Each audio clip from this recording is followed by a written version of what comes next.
Okay, we're back. We're talking about the power of follow-up today. Okay. Follow up. Why this is so important, because honestly, I think it's cool to work on lead generation, but if you don't follow up, you probably don't have business, right? I think it's kind of the second most important piece of the process that most people forget to do. In fact, I have a great personal story about that I can share later on. Lots of money lost from not following up. Well, it's funny because we spend all this time and energy generating these leads. Yeah. And when they're like, no, I'm not ready, we're like, okay, cool. Yeah. And then and then what?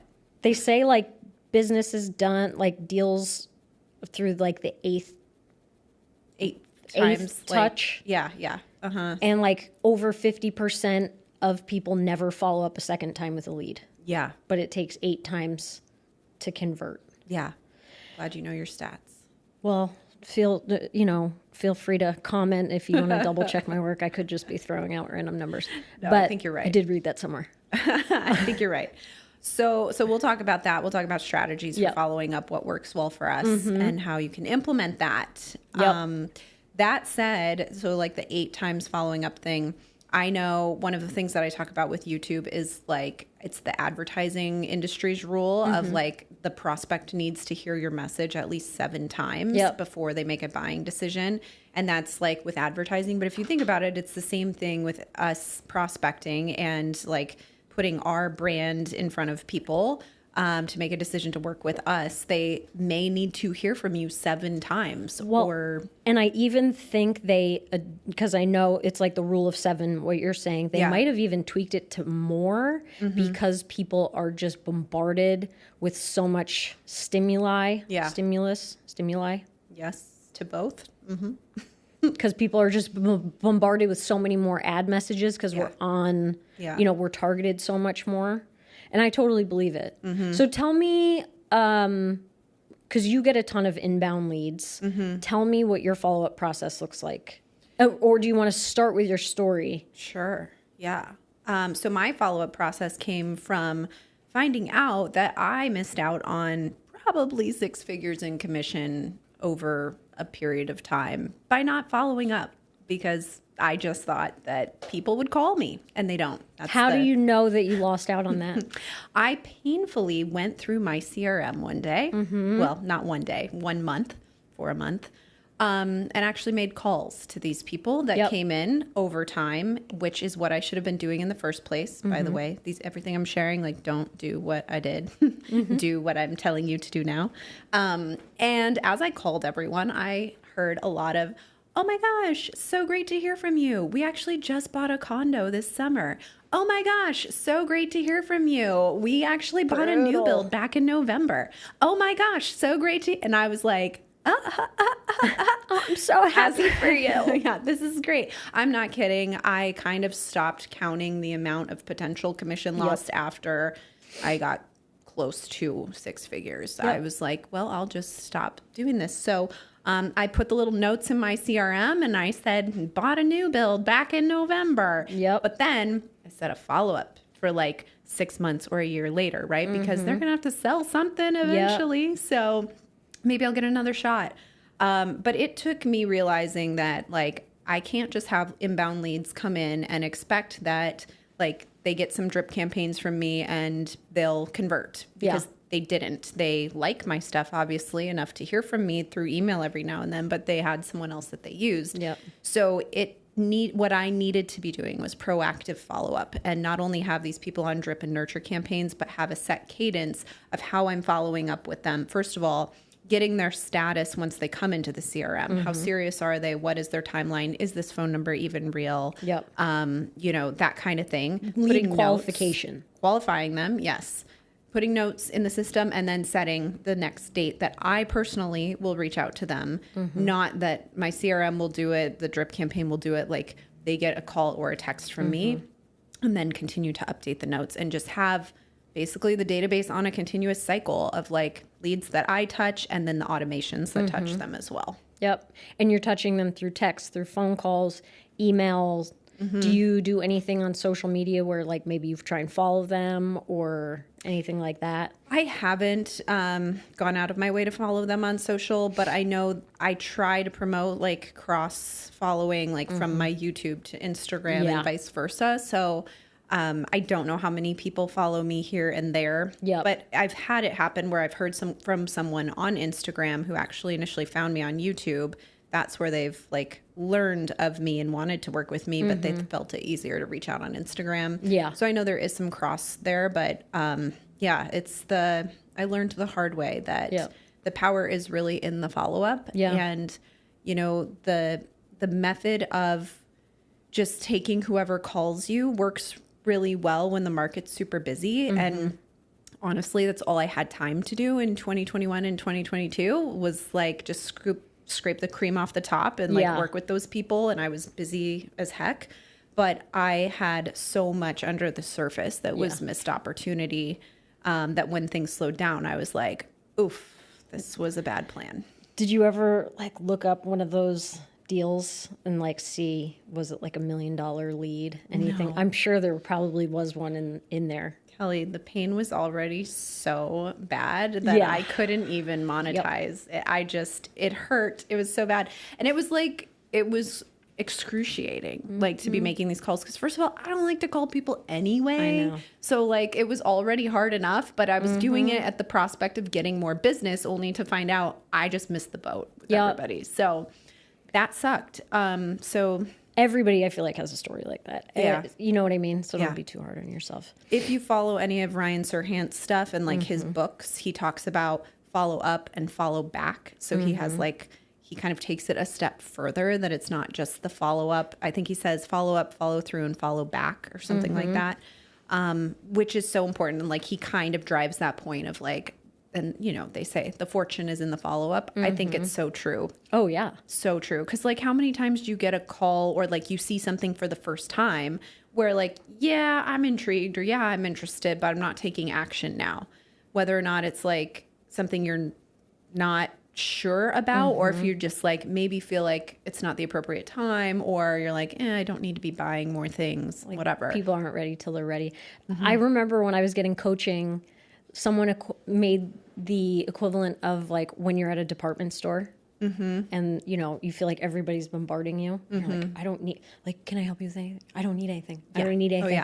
And then it's like, all right, I need something. Yeah. And then you're like looking around and you usually grab the first person who comes back up to you. Right. So, or you find the familiar face that has just been slowly like checking in. So, okay. To that point, or you know you actually need something, you just don't want to work with someone at that moment and you think you can find it yourself. Yep. And then when you realize you can't, you're like, no, I gotta actually ask for help. The same thing happens with like people in real estate. They're like, no, I can use Zillow, I can do this, I can do that. And then all of a sudden they're like, oh my God, this is a perfect house. I need to see this house. And now they have no one to work with. And so then that's when you get the like. And it's usually when you're leaving on vacation. Exactly. The day you leave. Yep. When you don't have any resources or anyone to show the house for you. Yeah. Oh, perfect. You came out of the woodwork now. Yep. And they need to see it that day. That day. Yeah. Or not at all. Or they're calling Zillow. Yeah. Right. Exactly. So what do you do for your follow-up? Like with your inbound leads, your sphere, like your geofarming stuff? Like, what does your process look like? I feel like it's all about systems. A lot of which, as many systems that you can get that are automated, the better. So I was actually talking to an agent about this yesterday.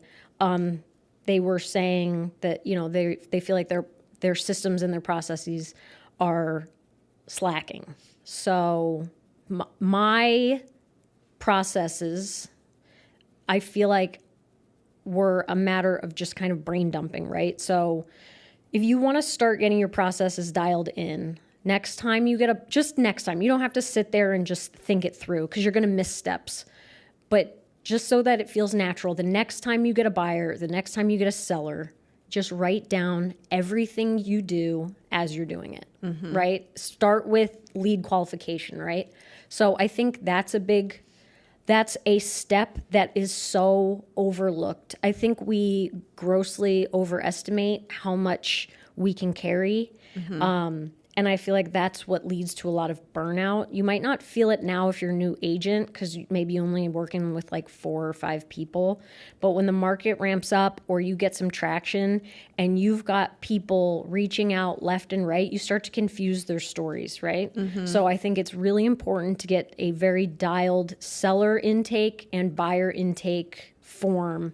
One, so that it goes directly to your CRM, but also so that you can take notes and because it also is very tacky to where somebody tells you get in a flow in a conversation and people tell you all their needs, their story, and then you actually meet up with them and you're like, okay, oh, you were going to move to Tennessee to be with your daughter, right? No. And you're like, oh shit, like, mortifying. You know what I mean? Yeah. And it happens, right? So take as many notes as you can so that you have things to talk about. Hey, last time we spoke, you were being interviewed by, Northrop Grumman. How did that go?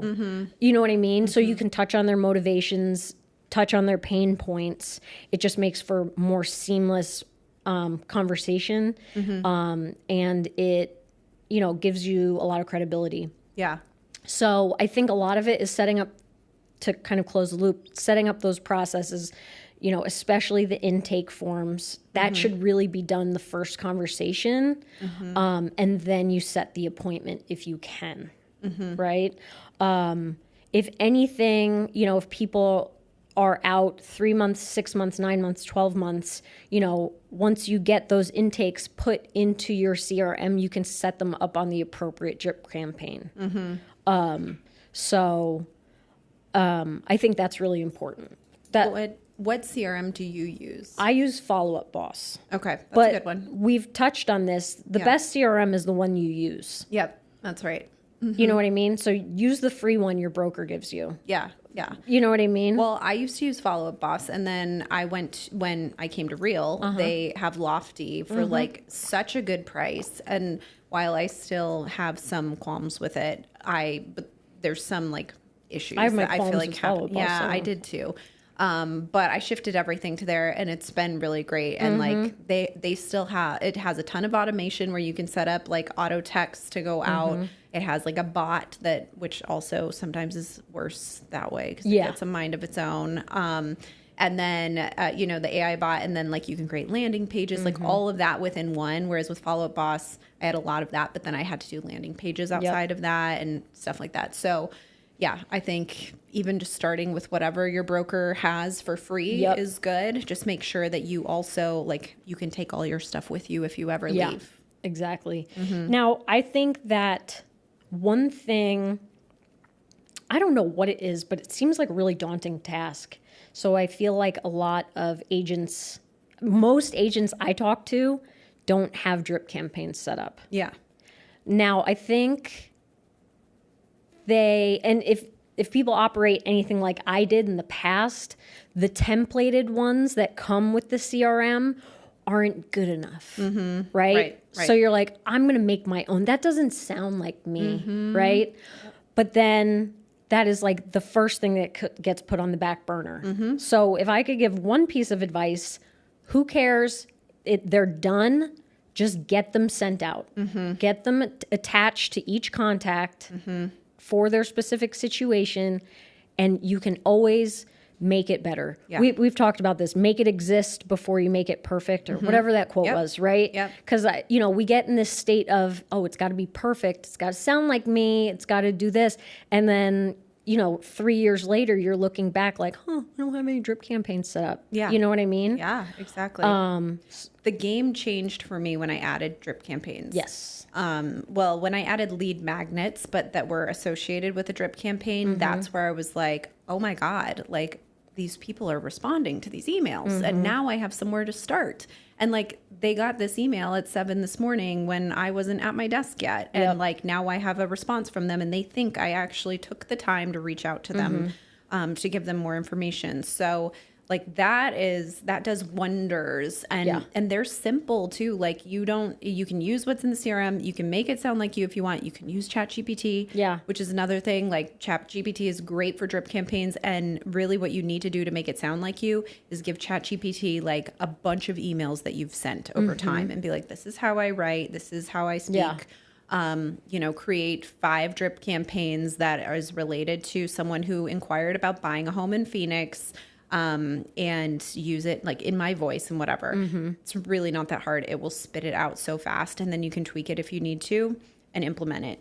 But just it's so valuable to have something working on your behalf, any form of that, whether it's a bot or an auto text or like any sort of automation, to make that first connection with people. And then you can take it a step further with like your personal follow-up. But at least they're getting the attention right away. I think aside from, because let's be honest, most agents aren't going to make the call, right? They're not going to call people 3 months for the follow-up. I mean, unless it feels awkward. People don't like calling. That's fine. But at least you'll have something working in the background where they're going to see your name over and over. But really, it starts with, I think, the initial intake, which really you need to be answering people within 5 seconds of. I think it depends on where the lead comes from.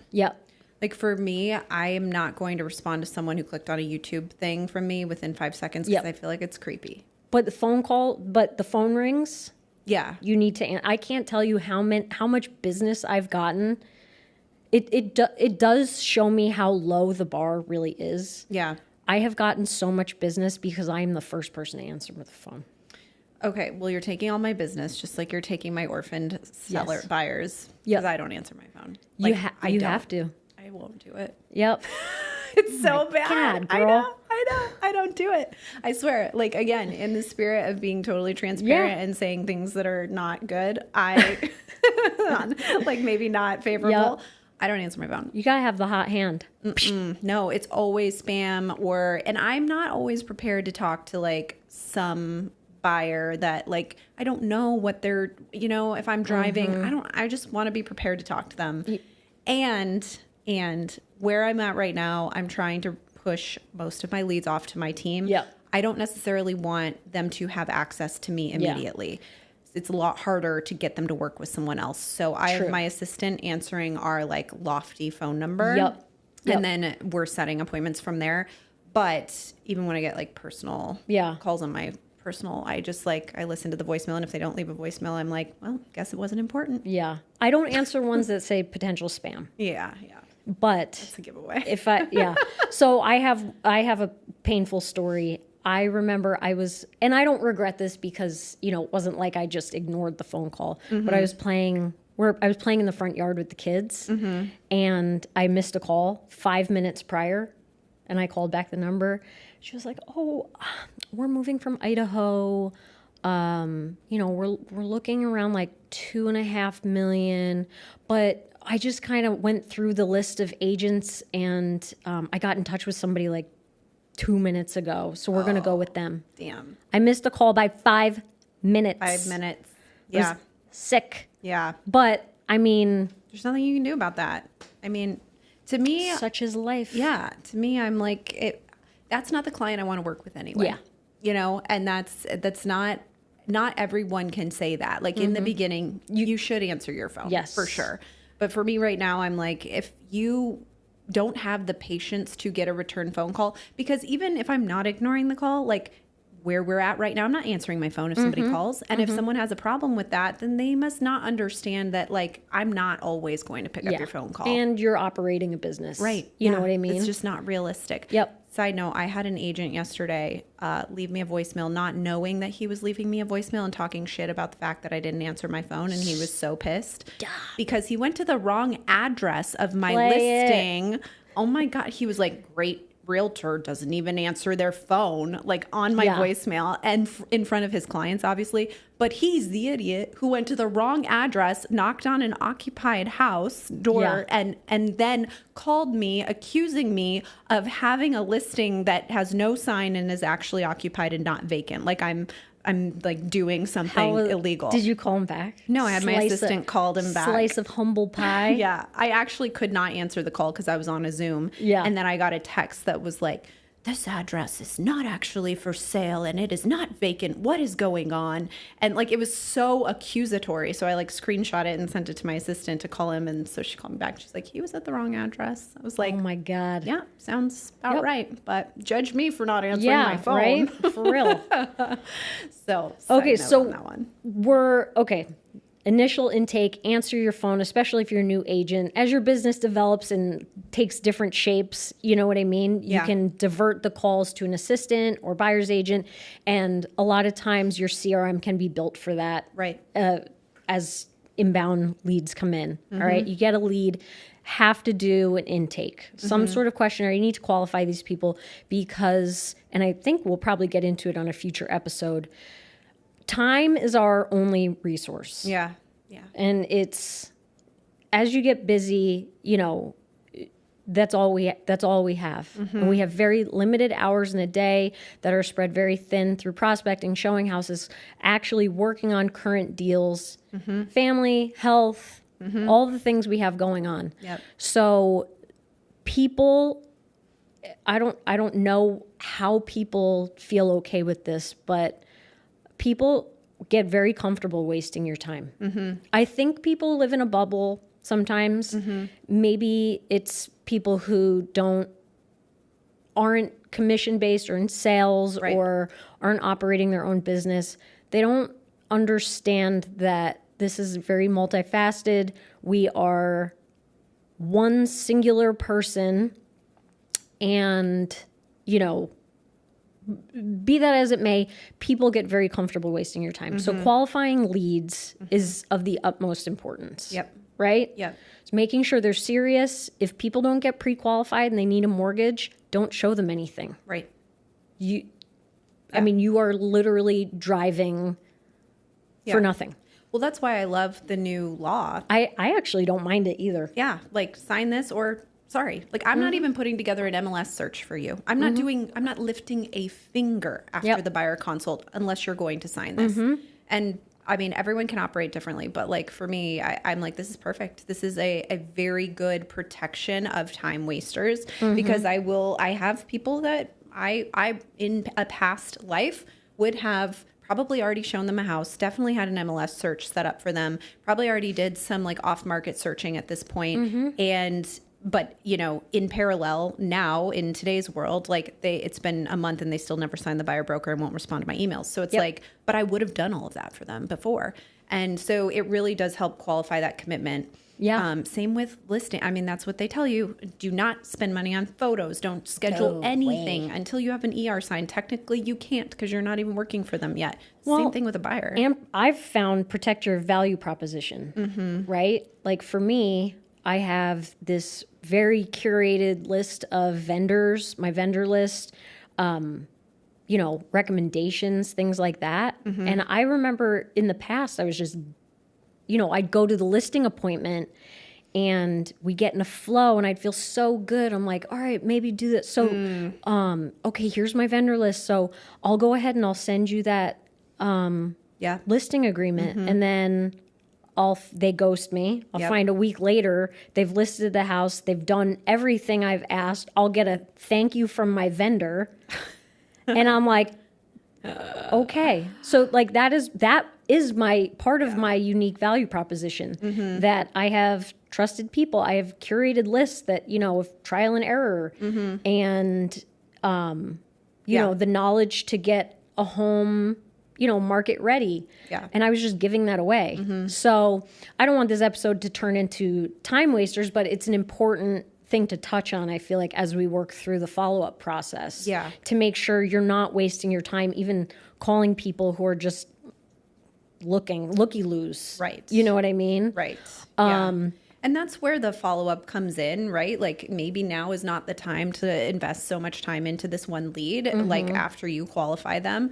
But like, what does the follow-up look like so that when they are ready, when they are that person in the department store who's like, oh shit, I actually do need some help. Like you are still in front of them in some form or another.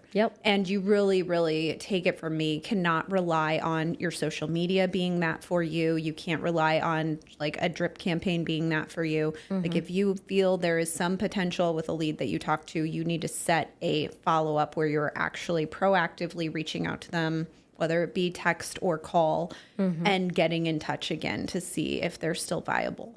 And there's people I've been following up with for 2 years, and one of them bought, like, I think it was maybe last year, finally bought a house, and it's like, buy or die.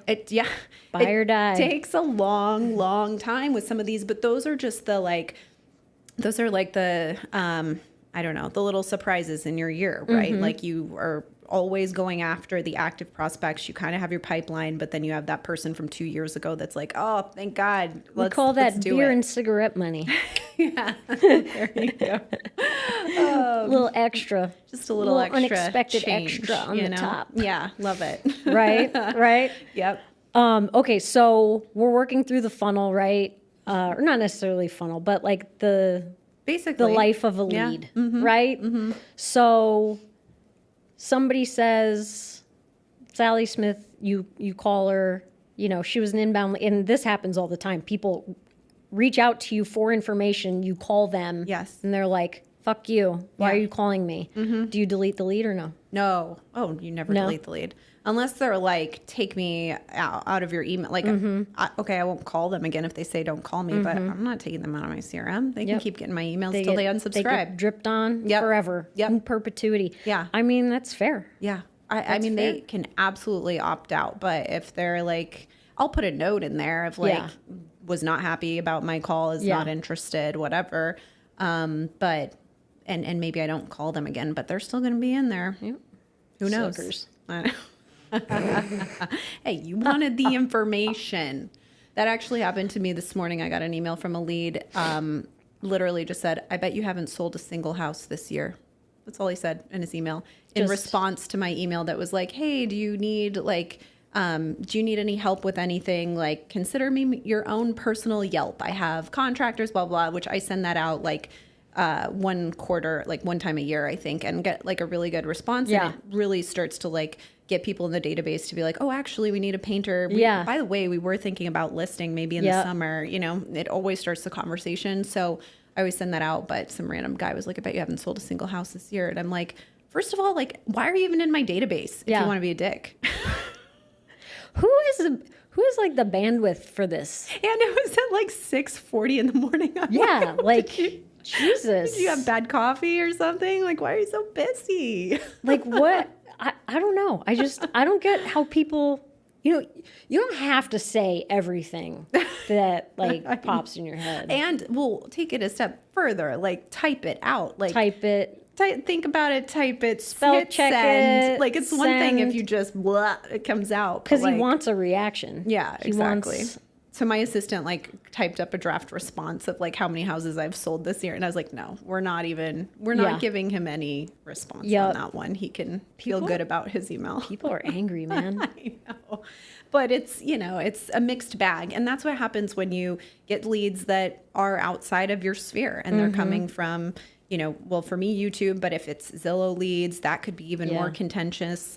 As Courtney had been sharing with us, like Instagram, like she gets some random stuff too. Like, I would say the majority, when you're putting yourself out there on social and people are connecting with you personally, the majority of the leads are going to be pretty legit, warm, connected with you, but you are still going to get the weird ones too. Yeah. Even with geofarming, and keep in mind, these are people your like neighbors. These are people like amongst us. I mean, I get people angry, pissed off. My favorite one was I did one of those Starbucks codes on my newsletter. And it was kind of just like, you know, I'm not going to like fund Starbucks for the entire neighborhood. Right. But I like preloaded, I think like $100 on there. And I said like, hey, have a Starbucks on me. Like it's first come, first serve. Like Don't be a dick. I didn't say that, but don't That's what you buy say in coffee your for your cheerfulness. office on it. Yeah. But grab yourself one. Yeah. And I got an email from someone. She said, "Just so you know." I was like, "Okay, let's hear it. It always is a Let's good hear start. it. What did I do wrong?" And she said, "Just so you know, the past 2 times you've done this, it's been empty." What did she say? "I'm in marketing, so I just wanted to let you know, I think this is a terrible method. I would want someone to tell me." And I was You're just too slow. I was like, "Oh, hell no." And then I was like, wait a minute. So what I did was I responded to her email and I got her a $10 Starbucks card. I'm like, I'm so nice. I'm so sorry. I wouldn't want you to be without coffee. It's just a nice gesture that I was doing for the community, but I'm really sorry that happened to you. This should be enough for like 2 coffees to make up for it. Yeah. And then, I got the response like, "Oh, that was so unnecessary. Thank you. Thank you so much." And I was like, Who's the bigger person now? I know, I'm the bigger person when really I was doing it like. But yeah, Crazy leads. time wasters are a big one. Yeah. Rude people are a big one, and it's just a numbers game. It really you have to is. cut through the crap to get to the good ones. And stay in front of everybody with some form of automation just in case. Yes. But then prioritize your time with the ones that are probably, more likely. How often, what does your follow-up process look like, the automated stuff? Like, is it a drip campaign that's specific to different types of leads? Is there a cadence? Do you have a monthly newsletter? Do you have all of that? So I have my geofarming plan has its own life cycle. It really has its own systems, everything, right? And then I would also say the same for past clients. People who know me, like me, trust me, we've worked together, much warmer. The messaging is much different, Yeah. They're a little bit more familiar with the nuances of me, right? So the language is much different. I'm providing them with different things. It's just a whole different, again, that's a different beast. For cold people who maybe inbound leads that aren't inbound for GeoFarm, or referrals from my past clients, maybe just people who found me on Google, just looking, just browsing, they get set on their own system of drip campaigns. I have buyer ones built out, seller ones built out. I have some in Spanish. Wow. I have some in, investor ones. I'm trying to think of what other ones I have, but just like ones like that. Yeah. And they get sent out, an inbound lead, the first 10 days has its, a plan of attack, right? It's like, call, text, call, email, call, text. You know what I mean? Yeah. And when they've gone unresponsive, they get put on a drip campaign. Okay. Yeah.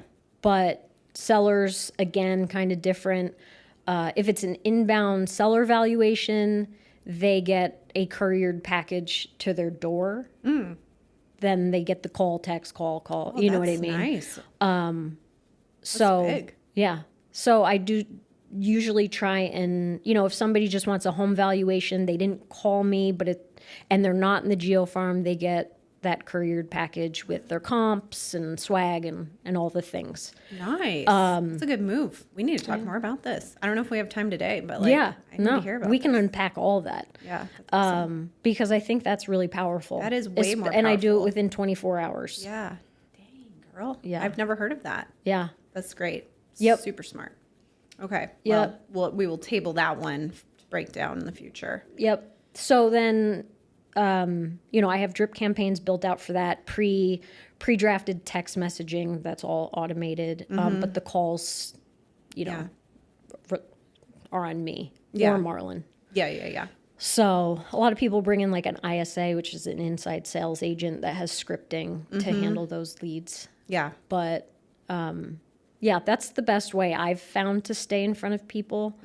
But really, because it's just me and Marlon, a lot of my focus for the calls goes on like the warmest of the leads. Yeah. So, and a lot of attention goes to my geofarming past clients. Right. But kind of organically, those are the people who really are inbound because those are my main lead pillars. They get the most attention, and that's where the people come from. Right. So, yeah, I think there's definitely value in prioritizing the leads if you have enough. And not going down rabbit holes of every single lead in the database if you don't have the time for it. Yep. So if you're getting enough, like, it's okay to maybe eventually hire an ISA to like do the calls through the database on, a monthly basis, but like you're focusing on the hotter ones or the new ones that come in.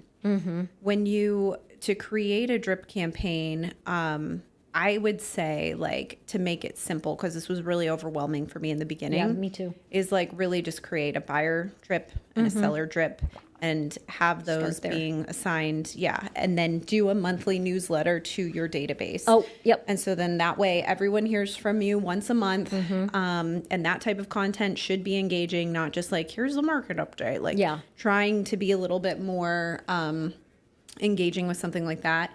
And then having the automated campaigns that go for like a year. Like I would start with like, they get an email as a new lead, like they get an email once a week, or like, then it goes to every other week, then it goes to once a month, then it goes to like every 2 months. And like, I would schedule that out for a year to a year and a half of just like however many emails you have to do. Well, and that's kind of why I say, especially for new agents, I'd probably just use the pre-built templated ones through your CRM because it already kind of incorporates best practices.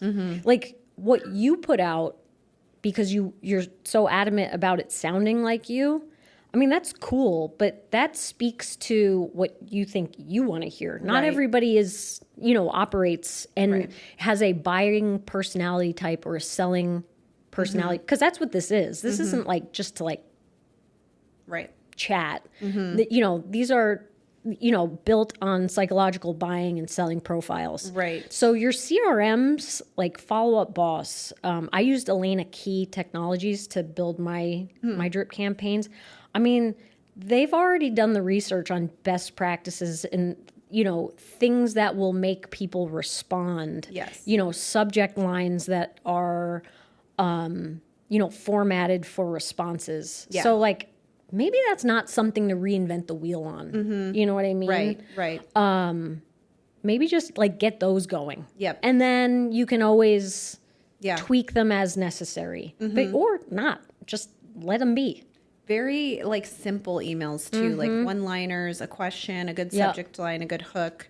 There's a lot of great Jimmy Mackin listing leads. He has some really excellent like templates. I don't know what all you have to pay for or what's free, but like he will send out some great stuff if you get on his mailing list. And then BAM has a ton of stuff that they always share. Like I just like copy a lot of times, like even the way that they will email stuff to us. Yeah. Like it's kind of funny. I was emailing a bunch of agents as I was building my team to try to like get people to join the team. And I used a BAM template for that. That was just a question. It was just like the subject line said, quick question. And then it was literally one question of like, team's expanding. Like, I don't know if this is for you, but would you be open to having a conversation about it? And I get recruiting emails all the time. It's like, the team has done this, the team has done that. We have this, that, and this resources. And it's like 6 paragraphs. And I'm like, I don't even like, I don't care. I don't need to be sold on your brand. All I'm trying to do is get a hand raiser. And that's what you do with your buyers and sellers too, is like, I'm just trying to figure out who's going to respond to this and give me some indication that they're slightly interested. Yeah. And then we can figure it out from there. So keeping them super simple, but I definitely recommend subscribing to BAM, subscribing to Jimmy Mackin stuff. Jason Pantana has a lot of great stuff. Like, yes, he does. And all very, like you're saying, like the psychology of sales type of thing. Yep. So totally agree. And I've heard that about the BAM ones, that they are really good. That is. And Jimmy Mackin, I think, has really good, like this would be more for like outbound sales, but like letters to people's doors. Yes. And Sharon has some good scripting for that sort of thing too. Yeah. I should have mentioned Sharon. Yep. Yeah. He's got all the good stuff. So takeaways for follow-up. I would say, well, at least takeaways that I have, like I said, is you can't forget about the follow-up, and you really need to build out a process for that and prioritize the hotter leads and actually take the time to make those calls or those texts. Take them, be more personal with those through and through for like 2 years. Yeah. Like, don't let it go. Dog with a bone. It's so exhausting, isn't it? It is. It's like endless things to do. Yeah. But that's, I guess, the beauty of this. You Part can of our make as job. much money as you want. You can make your business look however you want it to look. Yep. You get in So- what you put, or you get out what you put in. Yep. Yeah. So, What was your takeaway from today? fortunes in the fall. I mean, it is Yeah. exactly what you said. I mean, you segment your leads, take really good notes. Every CRM has like additional note section. Fill it out, little details, because the more that you can incorporate into those conversations, the more details you remember, the more personal it feels to people. Right. And I loved one thing Courtney said last episode. She'll do video messages. Yeah. Yeah. I mean, and I've heard that before, but she gets great responses. It sounds like from video, like, "Hey, thanks for reaching out." You know, blah blah blah. It's much warmer. Yeah. You know, you're talking to a person, not a bot. I think that means a lot to people these days. And you can send that through text message, which might feel a little bit more Yeah. easier for people in this day and age, because sometimes I think people get hung up on like a phone call can feel disruptive.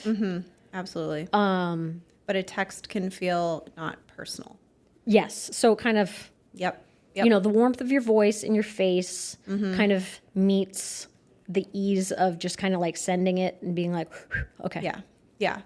One thing I will say I don't recommend doing is doing that to leads that you've just like cold called out of the blue and like never expressed any interest. No, I because agree I with did that at a certain point in time, did not go well. Got some very creepy responses. It was do not recommend. Go on. Yeah, no, that's about it. Yeah. Yeah, that's about it. So back to my cold call days that Yep. were not the highlight of my career. I know. I think if anyone wants to take an action step on this today, what I would say is like, make sure you have a CRM if you don't already. Step 1. Step 2, what do your drip campaigns look like? Set up at least a buyer and at least a seller drip campaign. Yep. That's where I would say, I totally agree. That's like the minimum, like first week of real estate. yeah, do it. Like you get your license, you join the brokerage, and Real has, I mean, not to do like a plug for, I mean, go wherever you're happy. Yeah. But Real Broker has some great technology that's kind of a big part of what they hang their hat on. Yeah. Or we hang our hat on. Yeah. But, you know, a big part of it is the Lofty website with the CRM. I mean, it's done. Yeah, that's easy. It is easy. Really easy. And it works pretty well. Yeah. So as far as like when you know, sometimes when brokers give you free software, it's okay. Yeah. But actually it's pretty robust. Yeah. Yeah, I think so. Yeah. But again, whatever you're going to use, that's That's the right one. the right one. Yeah. You know? Just make sure you use it. Yep. So I think that's it for today. Go ahead, tune in next week. Yep. And maybe let's edit that next week because we don't know if we're Yeah. doing it every 2 weeks or True. not. Okay. But go ahead and tune in for the next one. We've got some more guests lined up, Yeah. which I'm pretty stoked about. Yeah. And lots more to unpack. We'll Yep. talk about time wasters. Yep. How to skirt around that as best as possible and all the tips and tricks of the real estate world I know. that we can come up with. I know, right? All right. Till next time. Till next time.